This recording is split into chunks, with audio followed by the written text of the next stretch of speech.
So have you ever had a teaching moment where you actually guided, you helped a younger person, perhaps, with discerning good from evil when it comes to music? If you've done that, please put something into the chat. Do that right now. Because remember, the enemy in the garden first approached Eve. How did he do it? He did it through her ear gate. He did it by talking to her. He pointed out, oh, look at that fruit and so forth.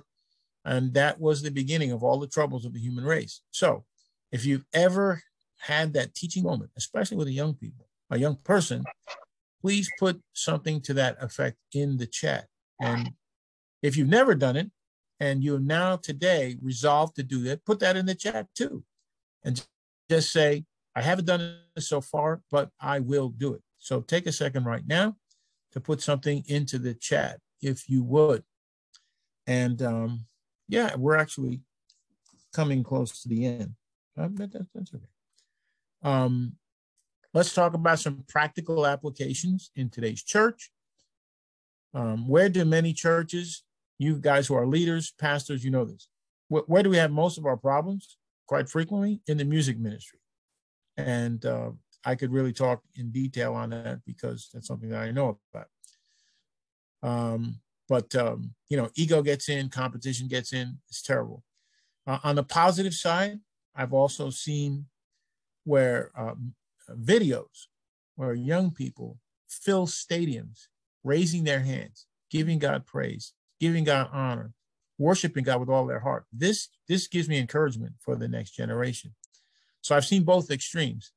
And we as leaders, we have to build those opportunities for our young people to express their giftings to God through music. And if you've done that, if you've composed a youth choir or you put together a youth choir, maybe a youth band in your church or ministry, put that in the chat. Tell us what action that you have taken to promote worship among our young people. Very important.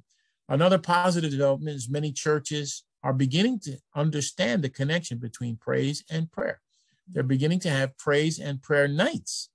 They understand that biblical connection, and they want people to come into God's presence, bring his presence and his courts, coming into his courts with honor, reverence, and praise. They're beginning to recognize that. So here's an action step that you as a pastor can do.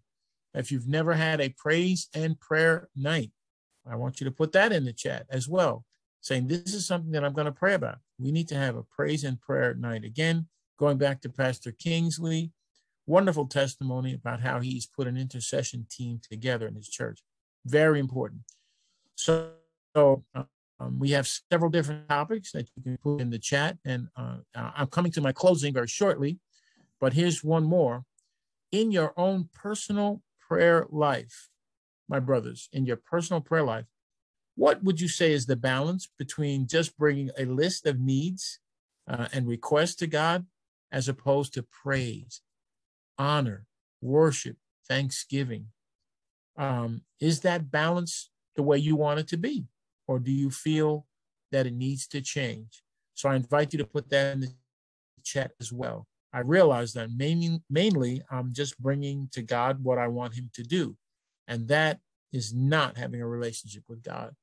Having a relationship with God, I mean, it involves, yes, crying out to God and all those things, and especially in those situations we've seen with the disasters and so forth.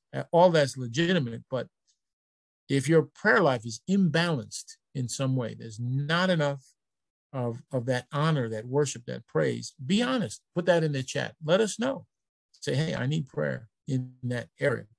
So in closing, I'm just going to sing these famous words, well, at least in America and perhaps in Europe, but maybe not in other continents. The famous words, I'm about to get ready to turn this over to Craig, but it is a scripture that has been turned into a world famous song that has been sung down through the years. And I'm not going to put the words on the screen. I'm just going to sing them to you and let it minister and lift up your spirit. So after I sing now, my beautiful bride who started us off has volunteered to close us in prayer. And trust me, on the next session, you will hear more from her.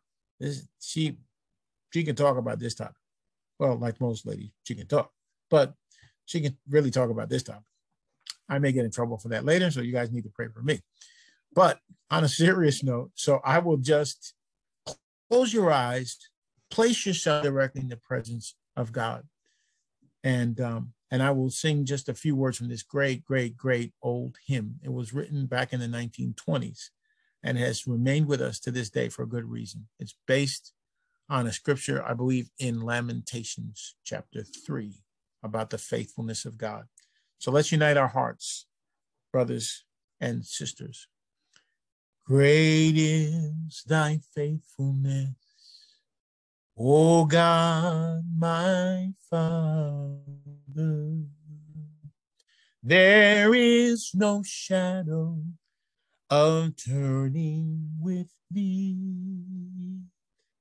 Thou changest not, thy compassions, they fail not. Great is thy faithfulness, Lord, unto me. Great is thy faithfulness. Great is thy faithfulness. Morning by morning, new mercies I see. All I have needed, thy hand hath provided. Great is thy faithfulness. Great is thy faithfulness. Great is thy faithfulness, Lord, unto me.